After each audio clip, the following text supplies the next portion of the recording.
Welcome into the Paul Farrington Show. Paul, joined alongside Robert Ziggy Ziegler up at Harvard University. Is that a little Notre Dame sweatshirt on right now, Ziggy? Oh, yeah. I didn't want to forget where I came from. I'm not forgetting where I came there from. We so go. You got the University of Oklahoma play like a champion today. What? Oh, that was stolen by Lou Holtz from the University of Oklahoma. Do you not know this? I actually didn't know that. I feel like I know most things about Lou ND. Holtz said he came up with it himself, but he was at Oklahoma when in that exact font they used exactly that slogan, and there's a picture of him next to a sign with that slogan at it. Oh, no. University of Oklahoma. Well, I guess they did it first. We totally stole it from them, but we did it better. Yeah, they did it first. We did it better. I always like when we have the ND representation. College football season, man. It is a couple weeks away. I'm going to try and get down to the Notre Dame-Miami game, which is a top 10 matchup, by the way. Have you seen that? At least according to the preseason coaches polls. ND at 5, Miami at 10. That's going to be a lot of fun. I can't wait for that game.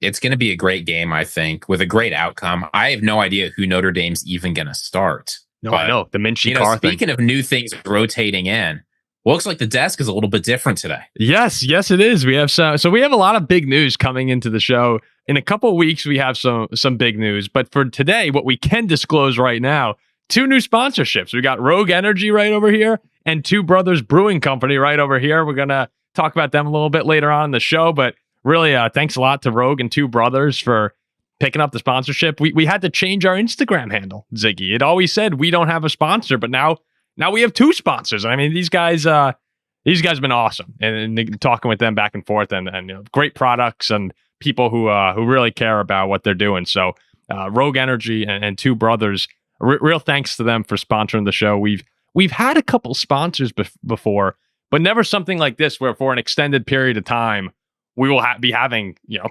Rogue and Two Brothers actually sponsoring the show. It's like a real show would do. Which is really cool. On those desks they're very valuable. I mean, they were encroaching on the pineapple, right? You think about how much money that pineapple is paying to be up there right now. It's tough to get spot on that desk. You usually got to be like a national champion school or the Minnesota Vikings. Yeah, the right here, the old Viking Lego set that my brother made, it got kicked off today. It did some more important things. It lost its spot, so it's a lot. If I take a Viking thing off this desk, it's got to be for a good reason. So, Rogue and Two Brothers, just know we thank you guys a lot, and you took some pretty valuable spots there from the Vikings. Maybe that's part of what it is. We got some Bears and Packers fans trying to remove Viking products from the table and slowly strip away, as if this show couldn't get any more stripped away from its Viking pride. Here we are now.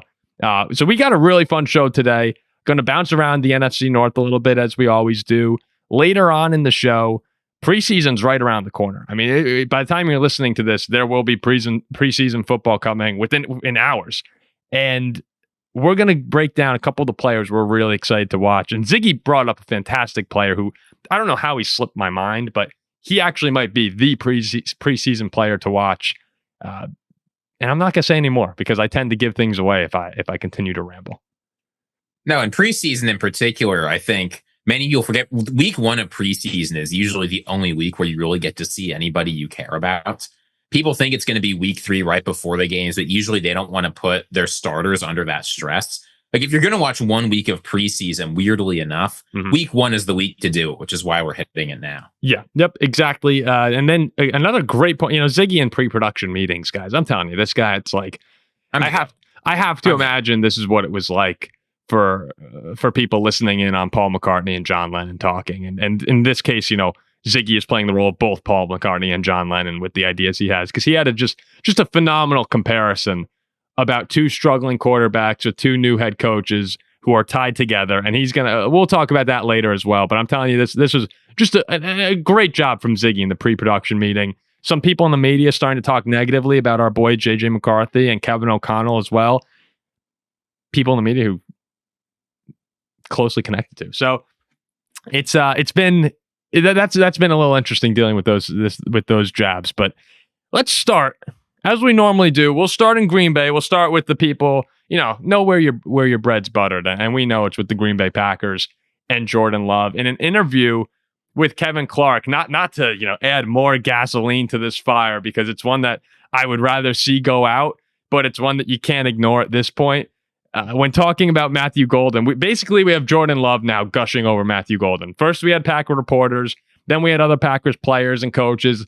Now it's the big fish. It's Jordan Love sitting here, and he's saying he came in really polished. He's been making plays since day one. He's got very aggressive hands, a smooth route runner. He's got speed. So we're just going on and on here. I think for him, it's just continuing to understand the playbook and wrap his head around everything we have. We have a very deep system. But the quote that I bolded, but you can see when he knows what he's doing and he's feeling confident, he's been playing lights out. He's going to be a stud. And that was basically it for me. That to me was essentially Jordan Love saying, yep, this is my wide receiver one. Like, we got our wide receiver one. Great cast and crew beyond that, and Dobbs and Reed and Wicks. But I think the Packer receiving core, if you were to have drawn up a game plan heading into the NFL draft for everything you wanted to hear post-draft leading up to the season, I think this is the perfect situation for Green Bay. I certainly agree. And I think this connects to another thing Jordan Love said in that interview. You know, Kevin Clark asked Jordan Love, like, talk about your 2024 season a little bit. And Jordan Love said the biggest thing that went wrong from 2024 versus 2023, we weren't making off-schedule plays. Now, he put a lot of blame on himself, and fair enough, talking about the injuries. But one thing he didn't say, but was certainly true, is the receivers between the drops and just generally regressive performance did not play off schedule at the level of 2023. So for rookie quarterbacks, for rookie wide receivers, it's difficult to get yourself in a situation where the quarterback trusts you, where the team trusts you, particularly with the Green Bay Packers. This is not an organization that historically runs rookies with the ones early on in training camp that puts a lot of trust in them. But the fact that LaFleur and Jordan Love are clearly impressed by this guy, not just in their words, but in the fact that he's actually getting practice time, that he's been Love's number one target at training camp. As much as you can tell in the preseason, obviously we'll know more week one, we're actually seeing the actions back up what they're saying about Matthew Golden. Yeah, and that's the most important thing, is to actually see it on the field, as you said. And we've talked a lot about the mobility, which you brought up, being a big issue in 2024 with the injuries.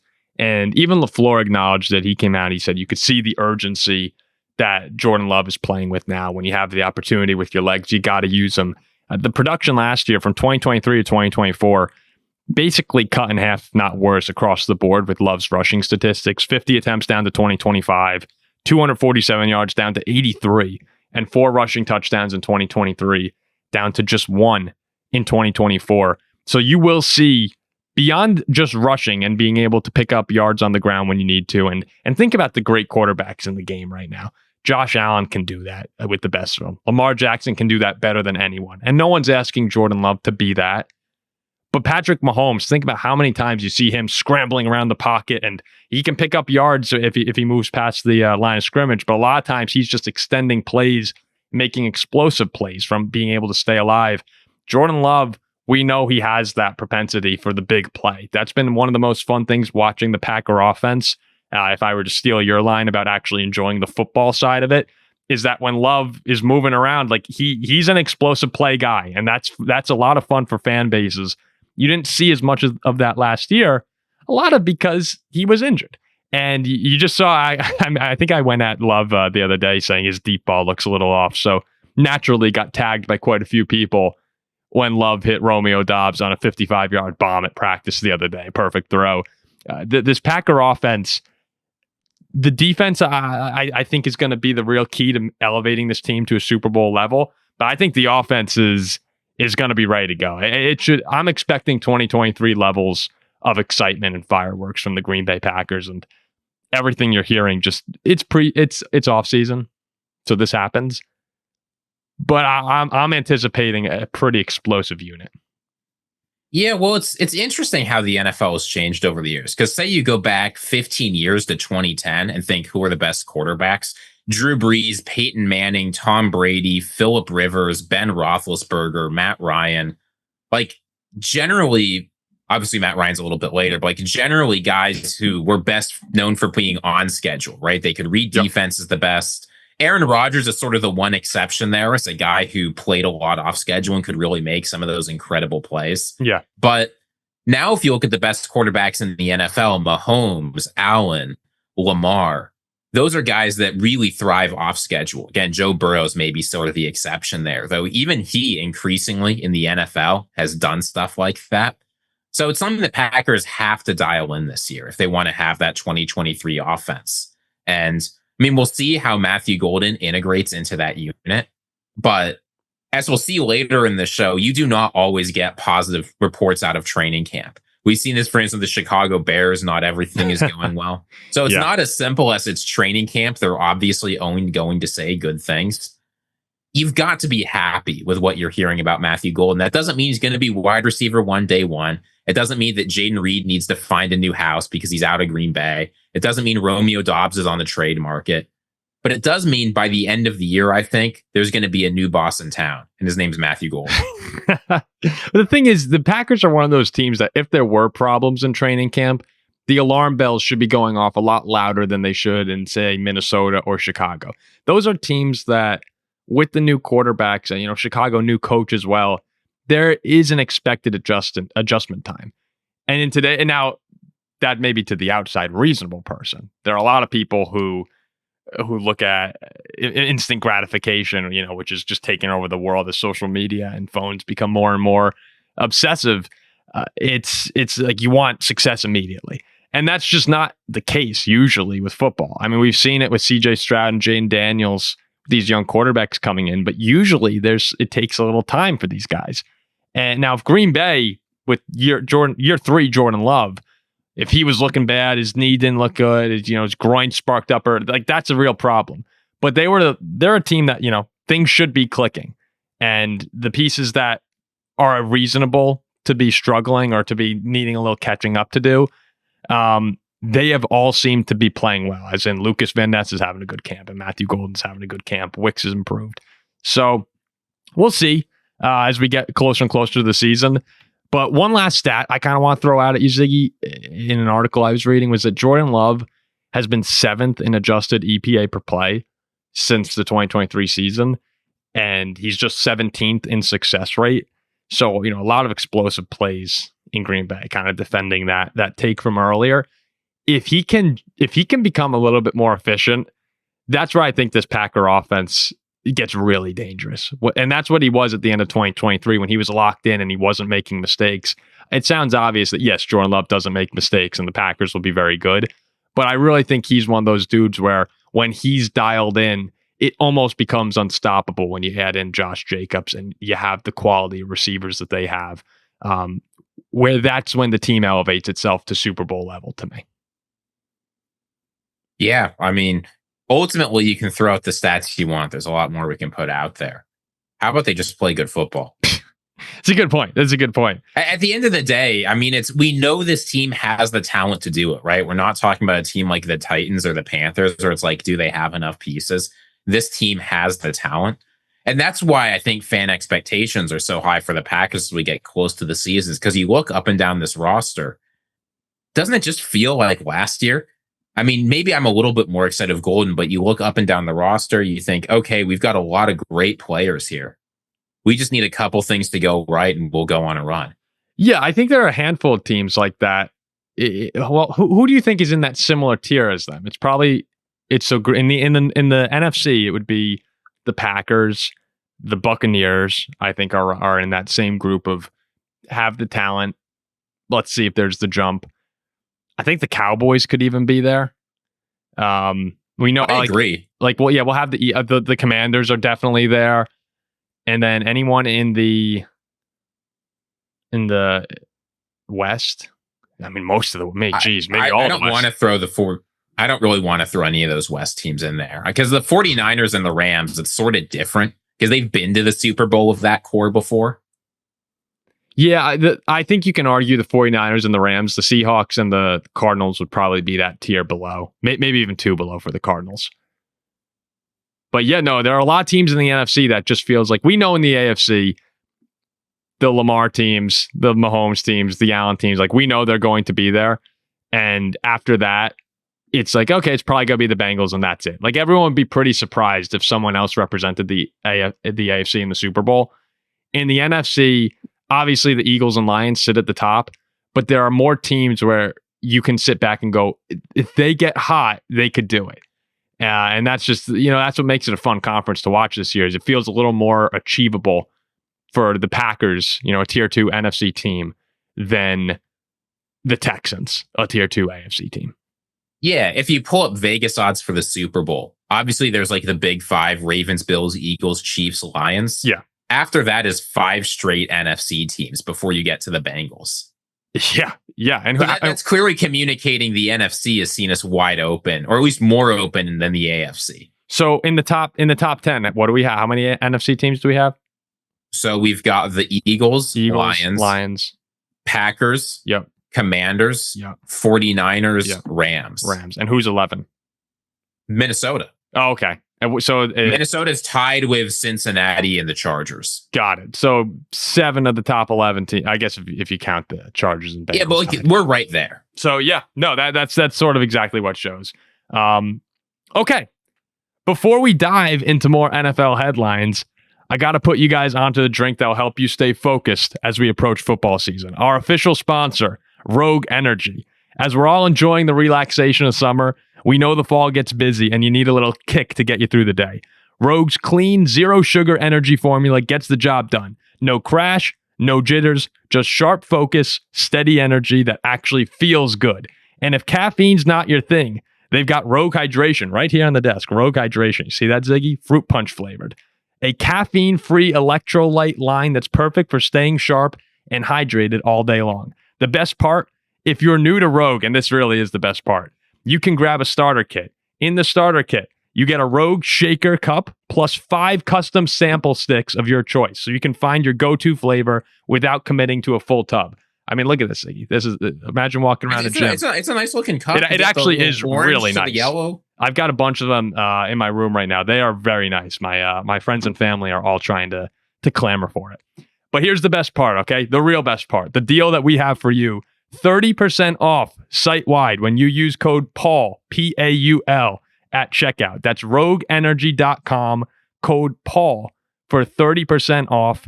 That's a pretty high. I mean, I've seen deals before. I work in sports media. Usually you don't get 30% off. Like being for real. I would have thought the code would be Go Pack Go. Stop it. Code is Paul, P-A-U-L, and will not change from that. Support our show. Tell our partners that we sent you. Fuel your focus. Stay in the game. Let's get back to the show. Thank you, Rogue Energy. They also got this cool Rogue Chill line, which you could have right before going to bed, and it'll help you relax a little bit. Nice. Like usually, a cup of tea, but try Rogue Chill. That'll put you in a good mood before bed. So, speaking of moods, I guess I was going to say good mood, not particularly. When the discussion has shifted towards the Vikings. So as someone who works in sports media, I see takes all day long. Like that's what my feed is. It's people talking sports media, and the other one would probably be like cool animal videos. I don't know if anyone else is on animal TikTok, but I'm totally obsessed with what's the guy's name? Only One Hoff right now. I mean, I am just like the animal video. I've always been a big animal guy. Animal Are you a Moo Dang guy? What? You heard of Moo Dang? And you're on Animal Talk? No, what? No, is this like a... Okay, if anybody who's here, go into the comments, let me know if you know who Moo Dang is. I cannot believe Paul is not familiar with Moo Dang?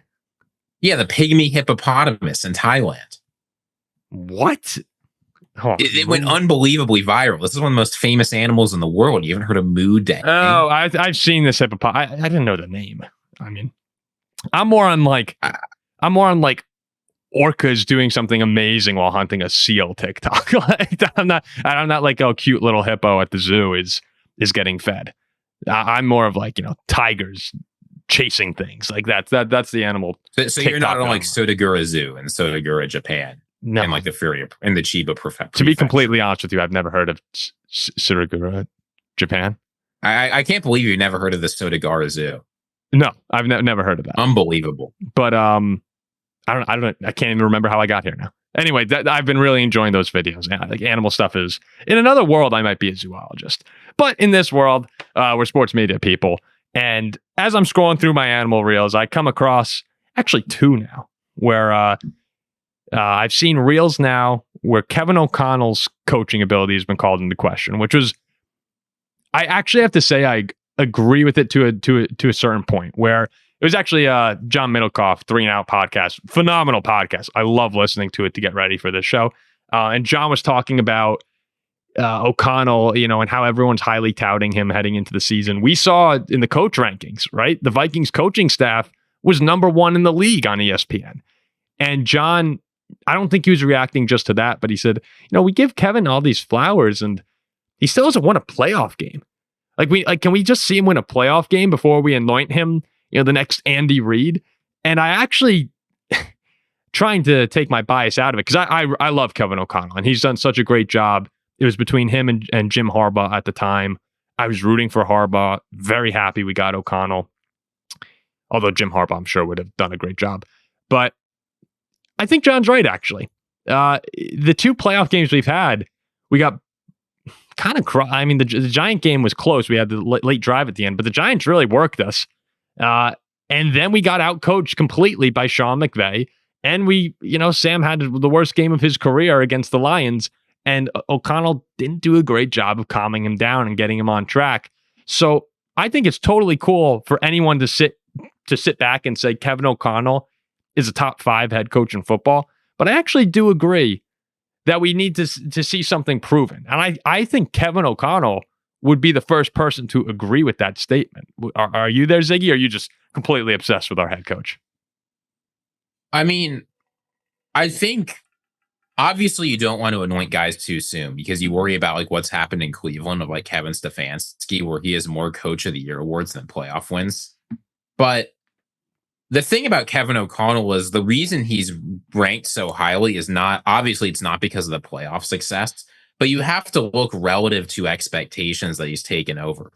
Taking the team last year to the playoffs, winning 14 games, even if the playoffs didn't go well, even if the last 2 games of the season were the 2 worst, that's an incredible accomplishment. And turning Sam Darnold's career around like that, it's hard not to look at that as his coaching ability. You look at him keeping the team afloat in 2023, despite the guys he had to play at quarterback, and the offense didn't get much worse. You look at him getting a great year out of Kirk Cousins when a lot of teams, and a lot of people around the NFL media were writing the Vikings off. Yeah.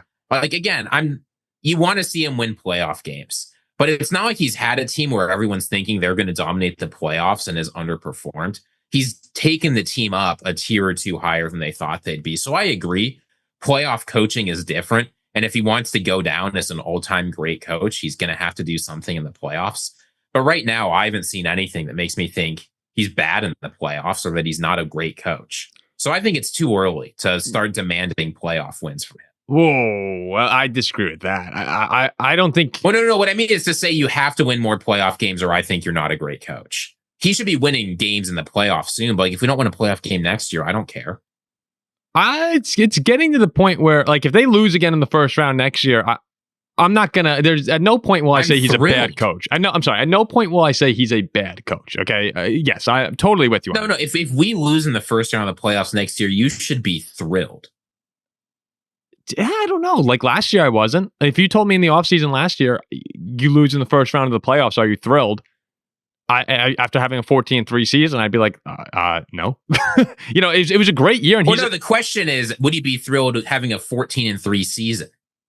Yeah, even if you don't win a playoff game. And the answer better be yes. If we make the playoffs next year, that's a success. Yeah, if you have them as 2 separate questions, you go for the Vikings are 14-3 again next year. Yeah, I'm thrilled. You lose in the first round, I'm gonna be like, what? That's not good for a 14-3 team. There's no point where I'll say he's a bad coach, but there is a point where if they lose again the first round, the questions will start to be, okay, what do we need to do to get over the hump here? What's the problem? Because I thought we were significantly outcoached in the Ram game. I thought that was a problem. And I think that the Lions have come into these games more prepared than us the past 2 times we're playing them. So this isn't a how the hell is O'Connell gonna, get the job done? We're going against McVay and Dan Campbell, 2 of the top 5 coaches in the league right now. And we need to figure out how to win. That's all I'm saying. And for anyone who's curious, that was not in the script. That was not what this segment was supposed to be. That was completely came out of nowhere. So thank you, Ziggy, for the on the fly adjustment to to me breaking our, Well, I mean, our when rundown. you say things that I think are ridiculous, it's pretty easy to respond. Well, I don't think that's a ridiculous statement. I think it's ridiculous to not be thrilled with Kevin O'Connell's performance. I am thrilled. Let me clarify everything here. I am thrilled with the job Kevin O'Connell has done. I also think it's fair to say that right now he's a top 5 coach in the league, or top 10, not number 1, until he wins some playoff games. Yeah, fair. I don't have him as number 1. I don't think anyone has him as the number 1 except the ESPN. Yeah. No, the ESPN rankings were considering the whole staff. Yeah. Brian Flores was a significant part of that. Yeah, you're right. Flores is the best defensive coordinator in the league. Yeah, I don't know. If you told me, like, moving into the future, how many coaches would you trade Kevin O'Connell for next 10 years, including people who might retire? So, like, I don't. It might be O'Connell, and then McVay. Like, maybe O'Connell would not be one. You have to take. Well, let's run through it. Let's look at some of the best head coaches in the league. So let's start Andy Reid. Keep in mind, we're considering age here if you're looking at 10 years. Yeah, 10 Andy years, Reid. I'd rather have O'Connell. Shanahan. Probably Shanahan. John Harbaugh. O'Connell. I don't know. Sean McVay. McVay, but he could. You never know with him with the retirement. I'm skipping Sean Payton because I do not trust you to be unbiased on that. No. Sean McDermott. O'Connell.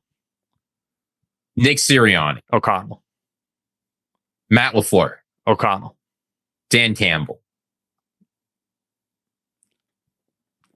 They're just such O'Connell. Yeah, I know right? that's the tricky one. Is like I take O'Connell, but I like Campbell is second to none in motivation. I mean, he's just unbelievable. 2 more. D'Amico Ryans. O'Connell. Mike Tomlin. O'Connell. So like that, so yeah. Like I'm like 4. O'Connell is a clear tier 2 coach, just below the elite guys. And if he wins frankly, if he wins a playoff game next year, I think you've got to put him up in that top tier. 100%. Yep. Okay, so we're in complete agreement on that. What this segment was supposed to be about is I was listening to Colin the other day, and he was talking to Diana Rossini, and Colin said, "What I hear about JJ McCarthy isn't what is sometimes reported. There's almost this protective bubble or elevation of what he's doing. There are real concerns." And he went on to ask Diana Rossini, like, are my sources incorrect here in saying that there are actually problems when it seems like it's this rainbows and sunshine in Minnesota with JJ McCarthy? And Rossini said what she's hearing, particularly from Alec Lewis, the athletic reporter, is that there have been ups and downs, but there definitely is this degree of uplifting JJ McCarthy. And maybe part of that reason is, you have a guy coming in with high expectations who's coming off a pretty big surgery last year where he missed the season. But then she goes on, and it was kind of funny listening to Diana because she started off saying like, no, it's been off there. And then as it continued, she sort of started to change her tone and was just like, they left Minnesota for a reason. It was made clear to them that JJ McCarthy's the guy, all these other people. And then she's like, no, but there definitely is a degree of like, uplifting him a little bit too much. And I was like, wait a second, that's kind of like, I don't think that's, as a Vikings fan who's really plugged in, I feel like the entire offseason, and maybe we're not a big representation of Vikings media, sadly, given the, the NFC North, I'd say minor influence that we might have. Like Vikings media, we're just not there. I think that it's been very much ups and downs with JJ McCarthy. You see the ups are thrown in your face a little bit more, while the downs for Caleb Williams are thrown in your face a little bit more. But there's definitely been days. I mean, we ran a whole segment on JJ McCarthy having his struggles and why the expectations are way too high right now. So maybe me and you are properly analyzing this because we're Vikings fans. But to me, it's been I think it's been pretty neutral coverage. I don't think that anyone's talking about JJ McCarthy as if he's Superman. Let me know if you disagree with that. Well, I think something Kevin O'Connell said yesterday that I think gives a good idea of where they actually think he is. He was asked how he thinks JJ McCarthy's coming along and sort of how he deals with the ups and downs. And he said, JJ wouldn't be here if we didn't think he had the skill set required to play this offense. Now, does that mean it has to be there from day one? Otherwise, we're going to make some flash judgment on what he is or isn't. That's not how I'm going to roll. It's a minute-to-minute thing of growth and development. So what you're hearing is a mix, really, because we haven't seen much from J.J. McCarthy. It's a mix of the Vikings have been very high on him for a long time, right? They traded up for him to take him in the draft. They made him the heir apparent. They kicked Sam Darnold, who had a very strong season for us, regardless of how it finished, to the curb. Daniel Jones thought he didn't have a chance of winning the starting job and left. So you're hearing a lot of the stuff they liked in that scouting process.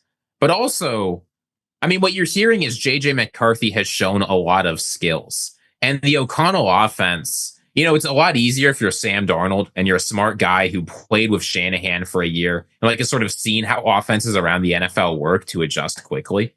But if you're a rookie coming from college, that's going to take some time, not just in the playbook room where you're able to be last year when you were hurt, not just in the film room, but also on the field. So we still think he has the skills. I'm still high on him in that respect. But the Twitter aggregators often just take the positive quotes and say, this means J.J. McCarthy is going to light it up next year.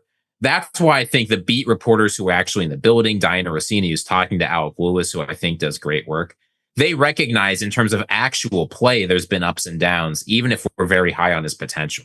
And the other thing about, quarterbacks coming into Kevin O'Connell's system, and Sam Darnold, as you just said, he's always been someone that's an impressive practice player, right? And what I mean by that is he's a great thrower of the football, Sam Darnold. Yes, sometimes when he's pressured and things don't start going his way in terms of having clean pockets, he'll make mistakes. And that's happened to him earlier in his career. But you saw Kevin O'Connell will scheme up good plays 99% of the time. That's why guys like Josh Dobbs and Nick Mullins are able to have some really big games, is because Kevin O'Connell is a fantastic coach and can make most people look pretty good. But then when you have a quarterback who actually is a really good passer as well, that's when I think it's that perfect merger of, okay, we can see a year like Sam Darnold, because now we have this guy who needs everything to go well in a system where everything will usually go well as long as the offensive line stays healthy. So J.J. McCarthy, so many unknowns about him and his abilities, even going back to Michigan, because of the limited role he had in that offense. And I don't want to say limited, he was the starting quarterback, but it's a different offense than the Ohio States of the world and the other top programs. There's a lot of ground and pound with Blake Corum. Go ahead. I'm sorry. Yeah, and Kevin O'Connell is not going to treat J.J. McCarthy like a Josh Dobbs. Kevin O'Connell could create an offense that would be great for J.J. McCarthy for 2 games that would have a bunch of easy throws and stuff to do. But we saw in the Dobbs experiment, that eventually runs out. Yes. And within 2 or 3 weeks, teams are going to have you figured out and it's not going to work. So installing an effective offense is much harder and takes much more time. You might not see the immediate results you saw from someone like Josh Dobbs, but the hope is that it will last more than 2 games. Yeah, and this is what I mean in that perhaps because of the limited passing we saw from Michigan, a lot of people don't really know what J.J. McCarthy's arm looks like. And this I'm talking about the general person who's talking about J.J. McCarthy, right? In the building. I mean, how many times have we heard J.J. McCarthy has a noodle arm? Yeah, in the building, and the people who are watching every day who sit back and say, okay, wait a second, his arm's better than we think. Like on the 60-yard pass to Addison or Naylor, like people are watching going, okay, he can actually spin it. That's where the excitement comes from, where you've seen what can happen when you have a really good thrower of the football in Sam Darnold, meet O'Connell. And same thing with Kirk Cousins, right? Kirk Cousins is a great passer of the football. Not a great athlete, but a great thrower. When you have that merger with O'Connell, that's when you have special seasons. And the Vikings, regardless of how far they went in the playoffs, 13 and 14 wins are special seasons. That's where the excitement comes from. It's because people are saying we've seen what he's done when he's had a quarterback who can really rip it. And some people think McCarthy can. If you don't, then it's understandable why you doubt them. Do you think McCarthy will trend more towards Cousins and Darnold or Mullins and Dobbs? All of whom had success, but there's a different standard and a different degree of success. So I'm really excited for this preseason opener on Saturday. And we're going to get to a couple guys we're excited to watch in the preseason in just 1 second. But first, Ziggy, let me tell you, this episode of the Paul Farrington Show is sponsored by our friends at Two Brothers Brewing Company, Located in the western suburbs of Chicago and Warrensville, Illinois, Two Brothers Brewing Company has been crafting award-winning beer since 1996. Their lineup includes 8 year-round beers like their flagship Domaine DuPage, and we got all of them right here. Look at this.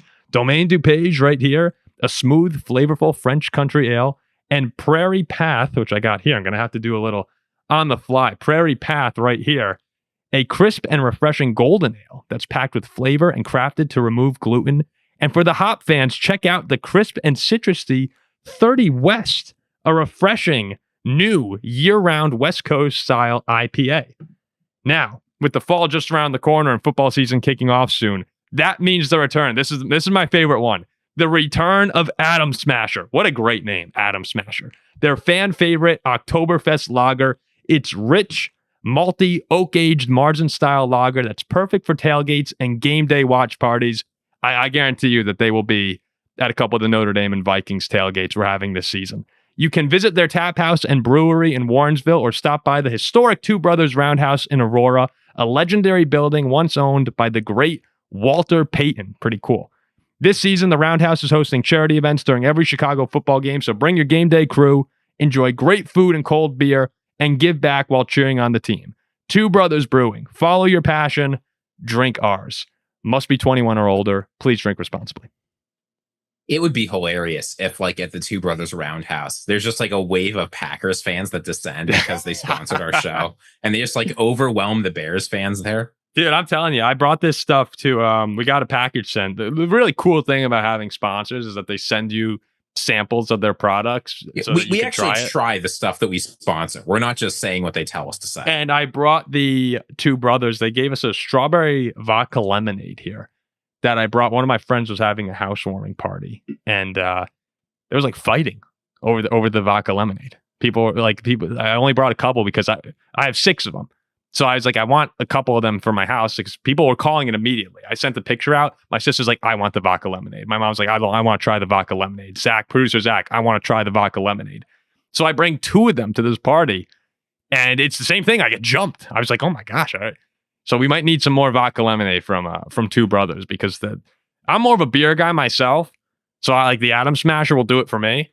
But yeah, the strawberry vodka lemonade, people were losing their mind, and it was a big hit.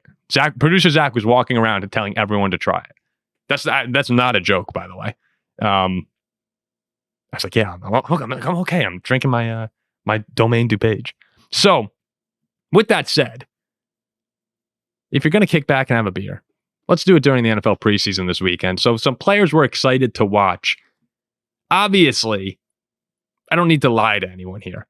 I'm most excited to watch JJ McCarthy. Like that's I have a wedding on Saturday. You know, my buddy Austin is getting married, and when I saw it was during the Viking game, I was like, it's great friend. He might understand if I have to, you know, let me pull out the phone. Like, maybe, is that WVFI Austin? That is WVFI Austin. Like, maybe he'll understand. He'll be a little little pull out the phone on YouTube TV. No, I wouldn't do that. I wouldn't do that. As much as I love the Vikings, I love my friends more. And so I'm super pumped up for JJ McCarthy. But Ziggy, let's try and move a little past the NFC North for this segment here. Unless there's someone who's just really, really pulling on your heartstrings. JJ McCarthy last year in preseason was incredible, so I expect nothing but the same. Then he tore his meniscus, but but we don't think about that. You know, everybody likes to pay attention to rookies during preseason, and you're going to hear a lot about that. Yes, I think both the single most important player to watch and the player I'm most excited to watch outside of the NFC North is Anthony Richardson.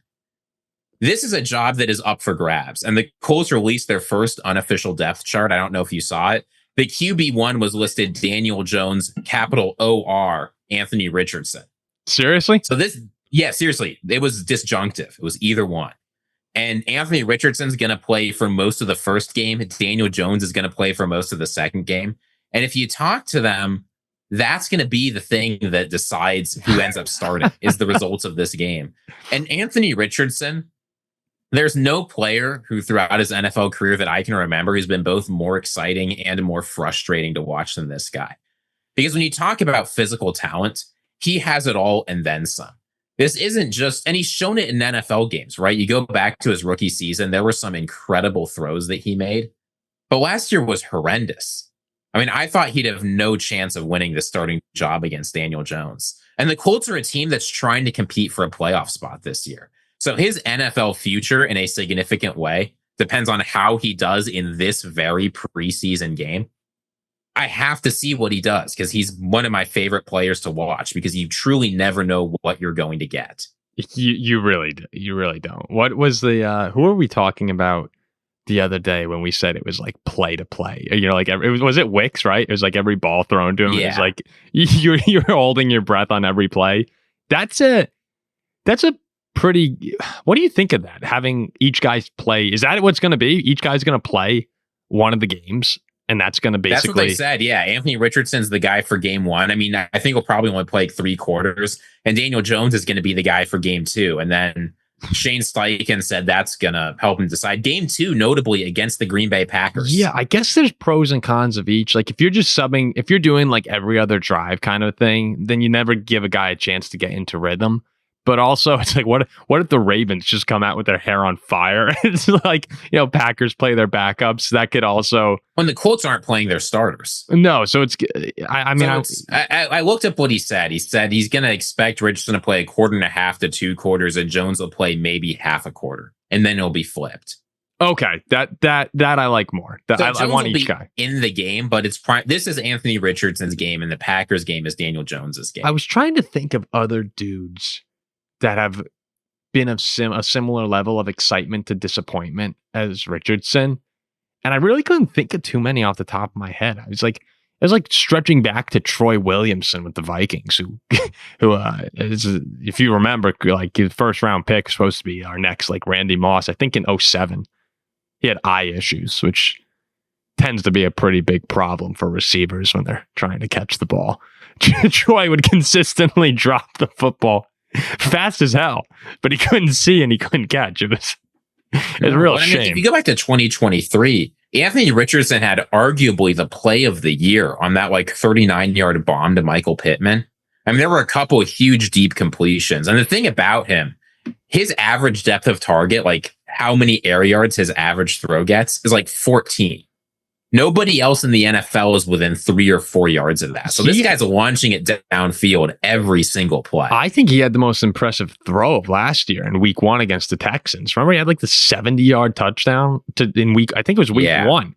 Like that to me was he's been really weird. And again, you talk about frustration because I actually think he's gotten like worse, worse and worse. Like it started off really exciting.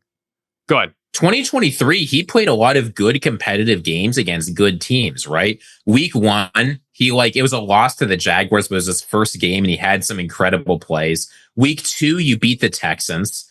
Week 3, he erases a 23-point deficit coming into the game against the Rams to take it to overtime. That was his best game. He played good games against good teams. And then you go into 2024, and he looks terrible. He subs himself out because he needs a breather and a loss. Like it's just been a disaster. Last year was. I don't know. What are you supposed to do with this guy? I guess you give him one last shot. Like this, I think. Well, didn't Ballard come out and he said, like, we're not going to let him go. Like, they're playing the long game with Richardson. Like, they're not going to let him have... That's the kiss of death. Yeah, they're not going to let him have the Sam Darnold or the Baker Mayfield ascension somewhere else. That was... I don't know if it was the kiss of death. It was like the kiss of death to Richardson, not so much the Colts. No, agreed. Like, that's... When somebody says, like, your job is safe, you have nothing to worry about, you're done. Yeah, but... they're close to done with Anthony Richardson. I think the move is... If you're looking at the two players right now, and obviously we're not in Indiana anymore. We're not there watching practices. Daniel Jones is more likely to have that like Baker or Sam Darnold like bounce back. But I think that the obvious ceiling with Richardson, which you've heard his whole career, the ceiling is higher with AR. And Shane Steichen knows all this. So my guess is that he wants Richardson to play. Like he's rooting for Richardson to be the guy. And I think that that's in the back of his mind going into the decision, and that they're hoping, all right, let's give AR this shot. And if he flops, then it becomes a situation where it's Daniel Jones's team. So that's what I think is going to happen. I know a lot of people think Daniel Jones is going to win the job, but I think they want it to be Richardson. And I think they're going to give him that last chance. And if we see through like 2 or 3 weeks that he's just horrible and can't throw the football, then he's done. And this isn't going to be a Bryce Young kind of a thing where, maybe he has a chance to win it back. Like, I think that's it. Yeah, and I think if you're a Colts fan, it should alarm you that Daniel Jones has not decisively won this job. That means that Daniel Jones perhaps isn't as advertised, but I find it interesting that people how talk is about Daniel Jones coming in and winning this job. How is Daniel Jones advertised? He hasn't stood out. No. How is he? Like you said, he's not as advertised. Like, I mean, how is Daniel Jones advertised? People were saying that he was going to be the next Sam Darnold. I guess I did just say that, but there was hope he could be the next Sam Darnold. I don't think. But if you actually look at Daniel Jones's career, he's had some seasons that weren't any better than Anthony Richardson this year. You go back to 2023, he plays 6 games, 2 touchdowns, 6 interceptions. 2024, he plays 10 games, 8 touchdowns, 7 interceptions. 2021, 11 games, 10 and 7. 2022, 14 games, 11 touchdowns, 10 interceptions. No, I like Daniel Jones. He's not a guy who's ever played good football before. No, I like Daniel Jones as a person. I just don't think there's much. I take it back. He had 1 good game against the Minnesota Vikings in the playoffs. He had 2 good games against the Minnesota Vikings. He was unstoppable. That version of Daniel Jones against the 2022 Minnesota Vikings, that's a Hall of Fame quarterback. Unfortunately, the Colts don't play the Vikings in 2025. Otherwise, I'd say sub Daniel Jones in for that game. And otherwise, let Anthony Richardson have the job. Yeah, well, that was a different time. That was oh my gosh, who was our defensive coordinator? Oh Wasn't Flores the coordinator for one of those games? No, it was, oh my gosh, why can I not? You're going to have to tell me. Give me a hint. You can't remember the Vikings defensive coordinator from 2022? Yeah, why can't I remember his name? This is driving me crazy. He's like, he was like, oh, Ed Donatel. He was like, you're going to like the way the defense looks. That was so bad. Oh my gosh. Watching that defense was putrid. Oh, it was so, yeah. I remember being at that game. I have videos, and you've never seen people more open in your life. It was like, what is happening here? Yeah, that was bad. So, you got Anthony Richardson there. I think that's a really strong answer. That whole battle with the Colts is, people don't really care because it's the Colts, but as people who have been following Anthony Richardson, I think it'll be really fun to watch. I do have a slew of rookies written down here because that's who I really want to see in the preseason games. Now, before I get to the quarterbacks, of course, I have my eyes because I'm realizing the Arizona Cardinals. Yeah, I'm realizing this about myself. Well, I know this about myself. I tend to have problems of letting things go, like across the board in my life. So I wouldn't say that they like gnaw at me forever, but there's definitely they gnaw at you forever. Yeah, that might be the case. Like, there's absolutely a degree of like, I cannot let, like, that might be. If you ever watched Friends with Benefits with Mila Kunis and Justin Timberlake, they have like the, what's wrong with you thing. And what's hers? Like emotionally damaged or something. And he's emotionally unavailable. And I'd be like, yeah, you can't move on. Like, you can't move on. And the last words out of your mouth might be Kyle Hamilton. I mean, I feel like that sounds a little more intimate than like that's not what it's about here. If Kyle's watching this, sorry, Kyle, I didn't mean it. Yeah, no. The last words will not. No.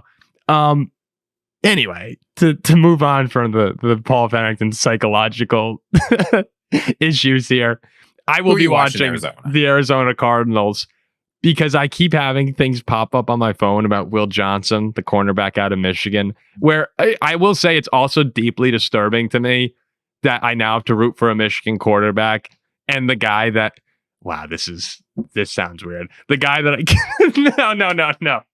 The guy that I can't move on from. The guy that I can't move on from this NFL draft, Will Johnson, is also a Michigan grad as a Notre Dame dude. But But I'm seeing all these videos and all these reports about how Will Johnson's basically been a stud at Cardinals training camp. He's guarding Marvin Harrison Jr. You're seeing iron sharpens iron posts from the Cardinals with the two of them going at it. He's making a lot of good plays. And remember when we spoke with Joel Klatt outside of Lambeau Field, and we were talking about where the Vikings could go at cornerback, because it's been a position of high concern for me this entire offseason. And we said Jahdae Barron, we talked about Maxwell Hairston. Like, we were looking at all the different cornerbacks that could be available. And I said, well, I'd love to get Will Johnson, but he won't be there. And Klatt was like, yeah, no, are you crazy? Like, he won't be the top 10 pick. And he would have been maybe a top 5 pick if not for his knee injury, which caused him to plummet where the Vikings passed and the Cardinals have him. If he comes on over the next couple weeks of the preseason and looks healthy, and I know his injury is supposed to be one that, isn't it one where it's like over time it'll wear down? Yeah, it's like, we don't know the exact details, but the best reports available suggest it's something like Todd Gurley's arthritis. Yeah, so maybe it winds up being something like that. I don't want to speculate, but let's just pretend Will Johnson comes out and plays the way the reports have been indicating. Like, that's a first round talent right there. That's a top 10 Have you talent. seen what he's done in Cardinals training camp? Yes, I have. Like, I've been watching it. When he's matched up against Greg Dortch, it looks like he's running Greg Dortch's routes for him. It's like he's showing Greg Dortch where to turn. Or like, he had a play against Marvin Harrison where he went into press and just pushed Marvin Harrison to the ground. Apparently, it looked like it was by accident. Just like, oops, sorry, Marvin Harrison Jr. No, well, this is one of the best cover guys in the entire draft. And that's where there's going to be a lot of teams, because cornerback is one of those positions where you can never get enough. And ask any Green Bay fan. Yeah. Well, ask any Viking fan too. I mean, the Vikings have had a lot of first round swings and misses on cornerbacks. And it's been a tough position for them really since the Xavier Rhodes, Trey Waynes year of 2017. And so I'm just waiting for the Will. Like, you'll see it. I'm telling you. Like, I actually think I have a gift, Ziggy. I really think I have a gift, and it might. You're sounding like Jack right now. No, it might be.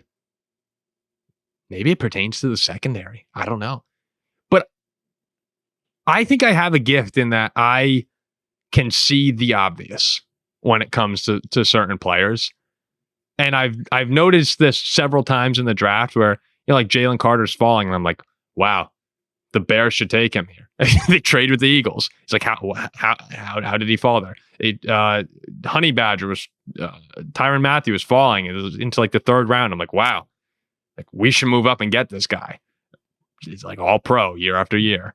Hamilton. Like, I think I actually might have a gift in this regard, but it's not like, something I'm special at. I just seems to be able to indicate like, okay, that guy's really good at football. We should take him. And I have a feeling that that's going to happen with Will Johnson. So, we'll see. Not meaning to like toot my horn or anything like that. Like, it's never led to anything fruitful for me. It's just misery, which seems to be the monetization of the show is monetizing misery. Obviously, Jaxson Dart has to be on everyone's list. Like that. Like, he is going to be. I just listened to John Gruden call him a bigger Fran Tarkenton. And I didn't watch a ton of Ole Miss. Yeah, I know this is really high praise. I didn't watch a ton of Ole Miss football, mostly because, I was focused on watching the national championship push for Notre Dame. But Ole Miss football, I knew that they had explosive moments. Jack loves Jaxson Dart, so I can't wait to see him playing with Dable. Right now, he's QB3 on that depth chart. Shedeur on Friday night should play most of that game. Very exciting to watch. And then I can't wait Cam Ward as well. Cam with like the no hype Cam Ward playing against the Buccaneers. Between all these quarterbacks, like Cam Ward would be the guy you'd have to circle to potentially have the breakout rookie season and save a franchise the way CJ Stroud did or Jaden Daniels. And some of the throws he's been making in camp, while the team itself is not where it needs to be, Cam Ward, I think Cam Ward is going to impress a lot of people, and I'm excited to watch him play. Yeah, the thing I'm excited to see, Cam Ward's the number 1 quarterback. I don't think there's a lot that needs to be said there. Yeah. What I want to see with Jaxson Dart is one of the real problems we've seen with these Lane Kiffin quarterbacks when they go to the NFL is they look great in his one-read system, but when you actually ask them to play an NFL offense when teams can take your first read away, they totally collapse. Mm-hmm.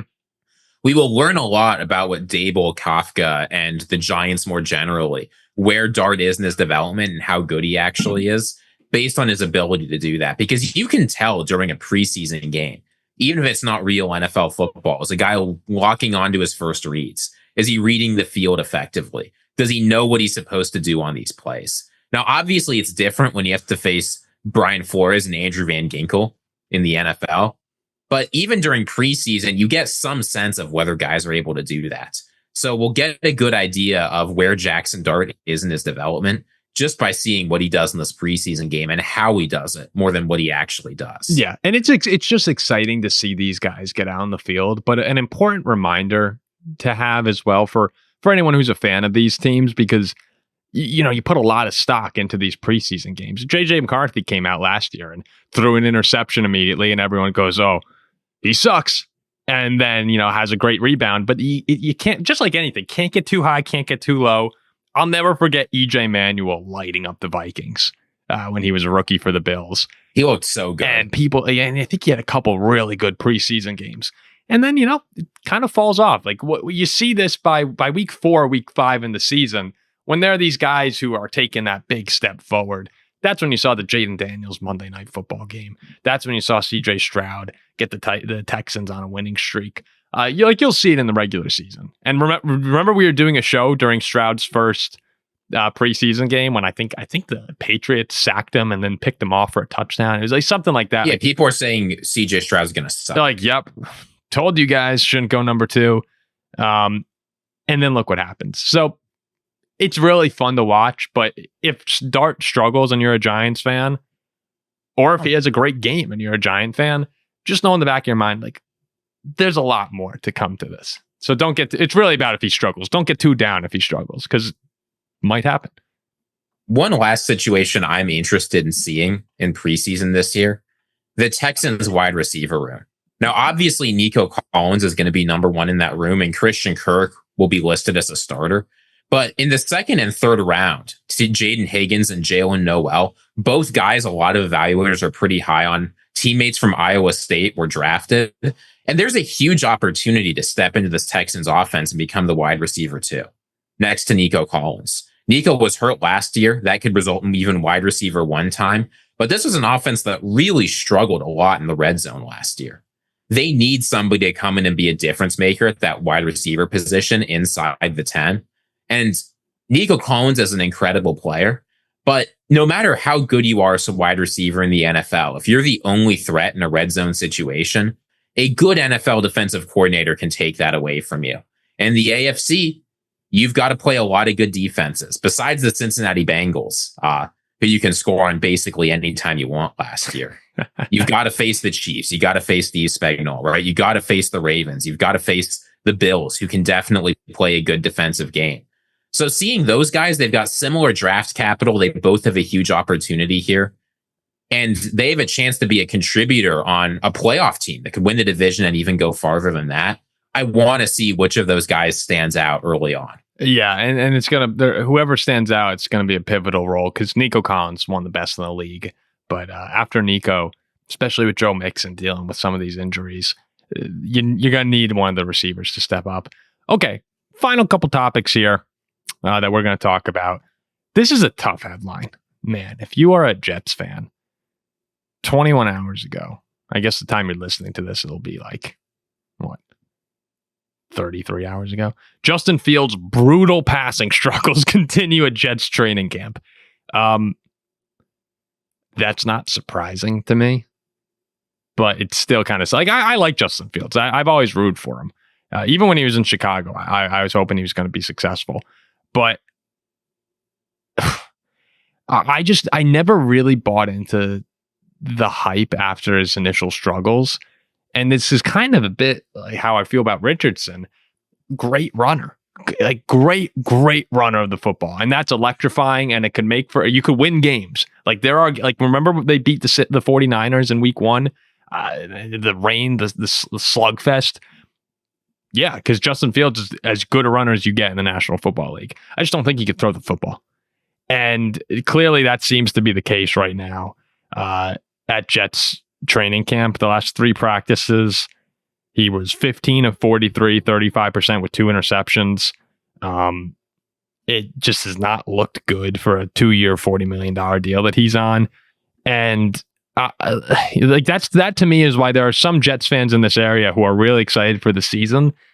And I just think it's going to be a really tough go about for them. Tell me if I'm wrong, but I just like, this isn't surprising to me. I just don't think he can really throw.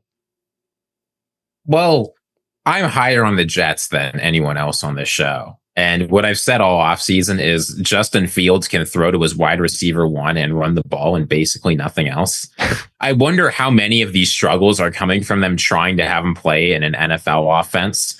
Like, really, I mean, no disrespect to Aaron Glenn. You should have brought Lane Kiffin in here if you were going to do Justin Fields, because I think Justin Fields would light it up in a Lane Kiffin offense. I'm going to stop dunking on the guy and say, like, it is tough. You know, there have been a ton of false starts. The offensive line hasn't looked good. Like, this was a team that had bad leadership and was disorganized last year. It's going to take some time to change that. And Justin Fields, really more than anything else, I think, was a guy brought in to be exciting and sell some tickets while you wait to draft your quarterback rather than anything else. But I think one thing, I mean, we're not a Jets, so why are we talking about this? One thing that I'm really monitoring and that I think is interesting is you've seen very similar issues, not to the same extent, obviously, coming out of Chicago, but you've seen similar issues of the Bears and the Jets, and that the offense hasn't looked quite how they wanted it. There have been a few ups, but there have been a lot of downs. And you've seen two defensive coordinators from the Detroit Lions go there. I can tell you're dreaming about that right now, Paul. I can just tell. But No, I'm good. Being totally different responses from that. You know, what did Aaron Glenn say when he was asked about how difficult it is now that Justin Fields is in his fourth offense in 5 seasons? The Jets have basically put all their cards in him. What did he say? He said, I don't have any concern about Justin Fields because it's early right now. I'm looking to week 1, right? We have a long time until we get to that point. The type of men we have, I know our men are going to pick it up and get going. I'm not worried at all. What has Ben Johnson done? Ben Johnson has said our offensive linemen are going the wrong way. There have been communication errors. We've been sloppy. We're not anywhere near where I hoped we'd be at this point in the season.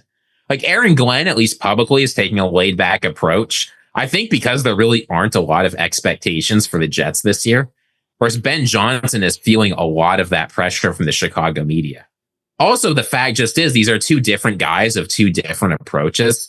We'll get to see how it plays out. But I just thought it was interesting, given that the offenses for both teams have struggled in training camp, that you've seen two very different responses, despite the fact that the Bears are probably in a much better spot offensively than the Jets. Well, I'd rather have the Ben Johnson response. Like, that is the one that I'd rather hear from my coach. It's brutally honest, and it doesn't particularly get you optimistic.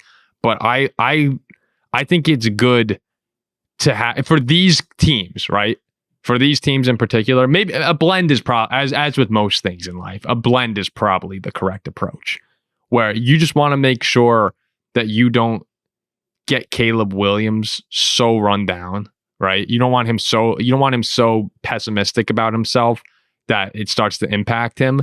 And I don't think Ben Johnson's going to do that. I'm sure that Caleb Williams knows Ben Johnson believes in him as much as anyone outside of the Williams family, probably, because Ben Johnson could have gone anywhere he wanted, and he picked the Bears because of Caleb Williams. But it's good to hold these guys accountable. The Chicago Bears have been crap for for a long time. Even when they won 13 games, 6 years ago, we knew that team wasn't going to the Super Bowl. We knew that was an anomaly with the defense, with the turnovers that they forced in Khalil Mack's we knew they year. wouldn't be good the next year. Yeah, we all knew that, except Bears fans. So I have no problem at all with Ben Johnson coming out for an organization that's typically struggled and typically has had weak leadership. Say, this needs to change. This all needs to change now. Does that mean Aaron Glenn is wrong for being a little bit lighter with his reaction? Not necessarily. And I think Aaron Glenn is he's as motivated and driven a guy as you'll find as well. So it is two different approaches. And I'm sure that behind closed doors, you have Aaron Glenn saying, all right, like, we need to pick this up. And there are different expectations, as you said. I'd prefer the Ben Johnson one, but I have no problem. Like, I don't have a problem with Aaron Glenn saying we're going to work on this. Where I will have a problem is if they're 0-3 and Aaron Glenn saying, like, well, we'll figure it out. Like, we'll get there. that's where the tone needs to change a bit to like this will be fixed, and this is how we're going to do it. So we'll see if it gets to that point. I hope Justin Fields turns it around. I didn't mean to be super. Yeah, I don't want him to fail, but it's just we've seen enough at this point. I don't think he's an NFL quarterback. There comes a point in time where it's no longer it's no longer about believing in the hype. It's like, all right, you're gonna have to prove me wrong at this point. And that's, I think Anthony Richardson is the next guy up in that case. And it makes sense, right? He's what, 1 year?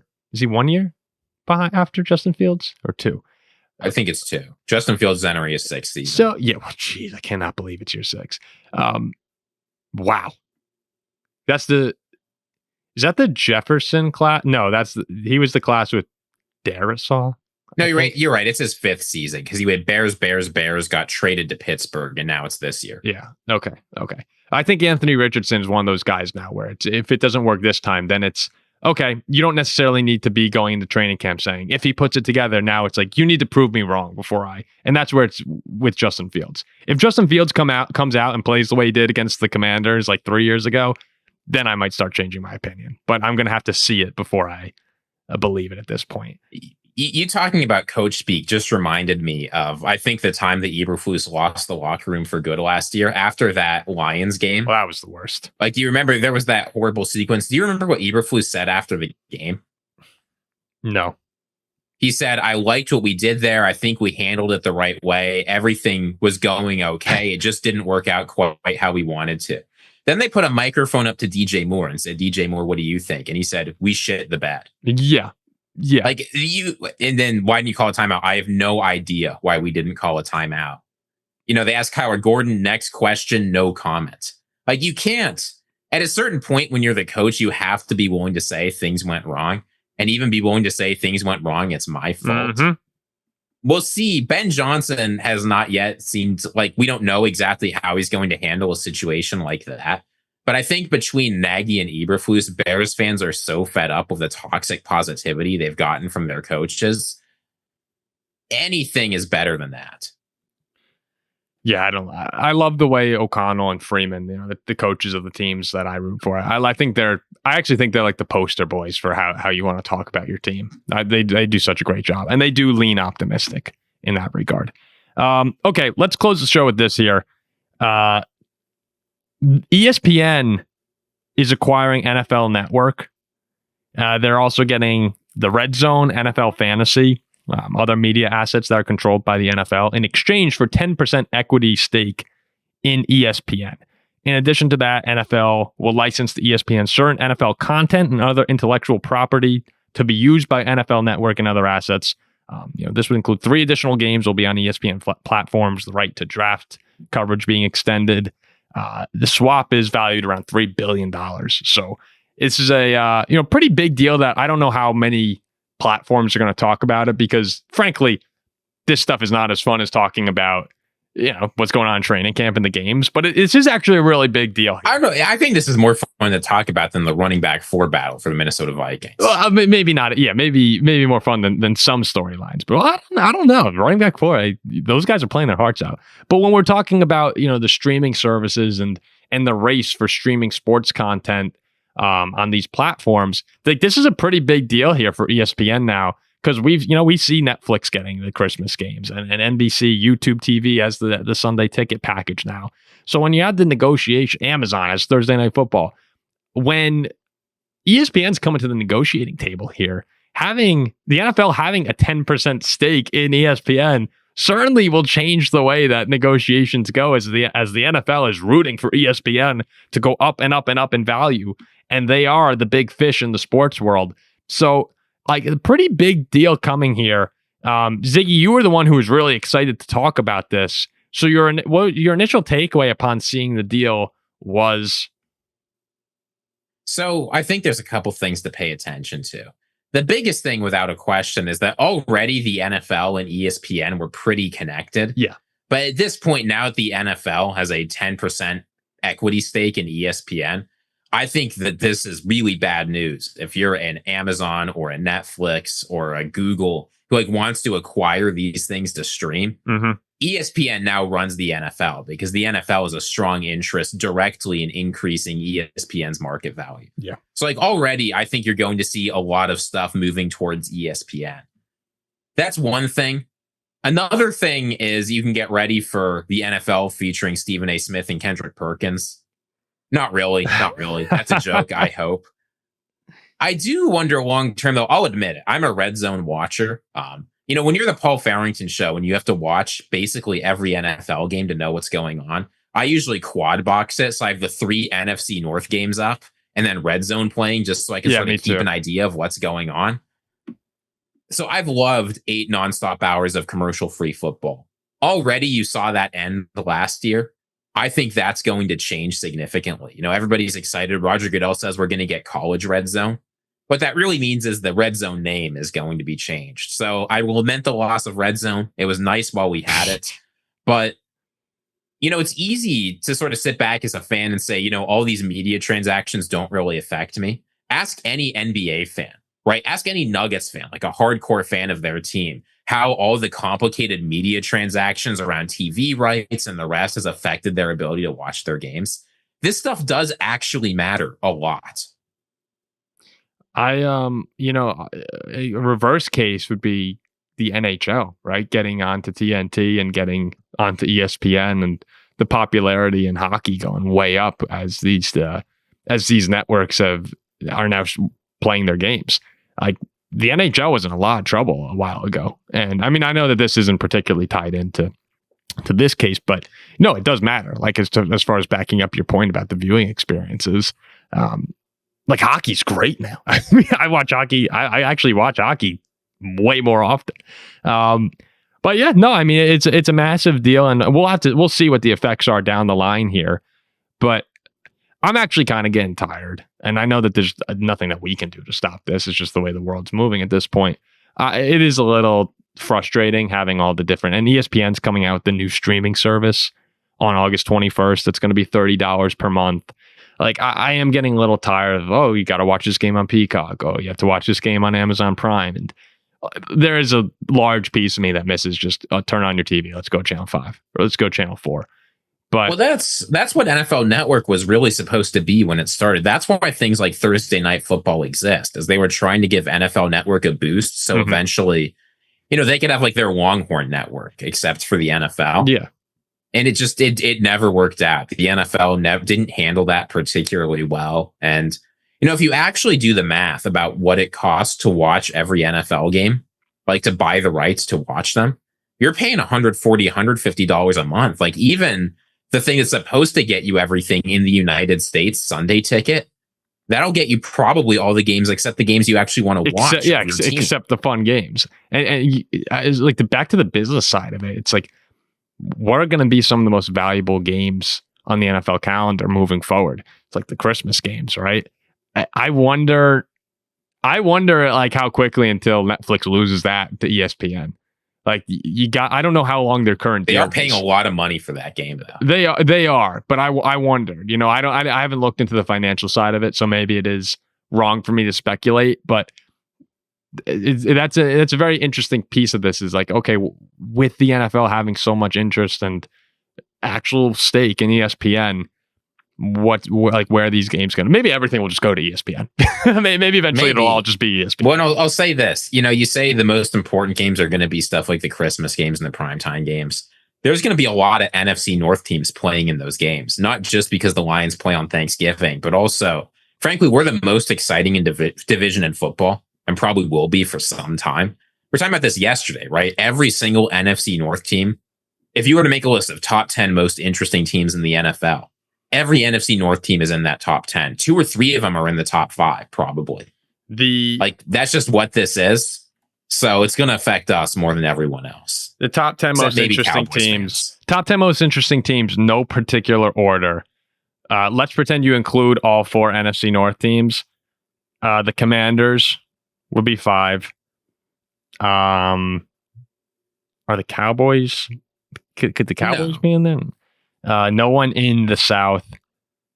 I don't think anyone in the West makes my top 10. No. I think the only team you could argue in terms of most exciting is the Rams, and they're not up there. Yeah, so we got 5 in the NFC right there. Then, do the Broncos make that? Not mine. Chargers. Who am I excited for?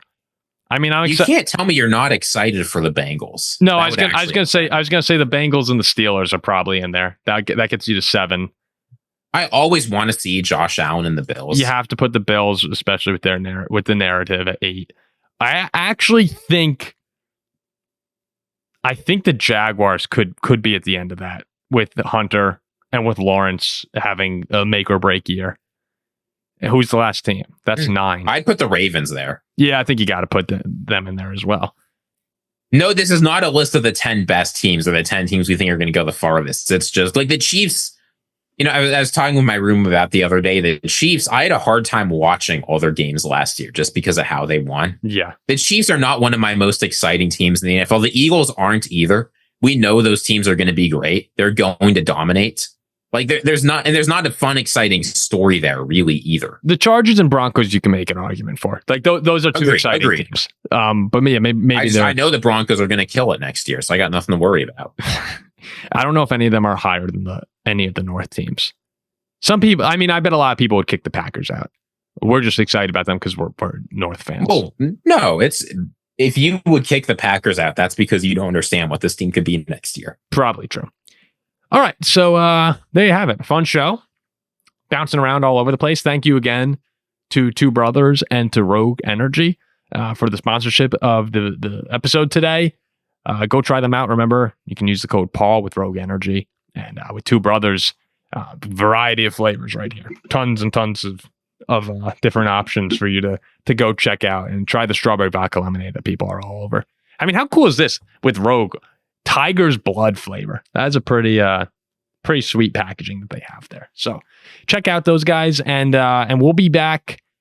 I guess it's going to be an interesting schedule this weekend because it is the McCarthy debut. Possibly a Ziggy solo. Ziggy? Possibly solo Ziggy. Yeah, possibly solo Ziggy on Saturday night. Those were hits the last time we did them. Yeah, those are. I mean, that's. You can't give me too many solo shows, Paul. The show name might have to change. I know. I axe myself from the show when I do that too often. But probably solo Ziggy Saturday night, and then Sunday might do a little reaction to the big preseason games. So that could be fun. Not sure. This is still that time of year where we kind of mess around with the schedule a bit, but stay tuned. Again, some fun announcements in the works. So we'll see you guys soon.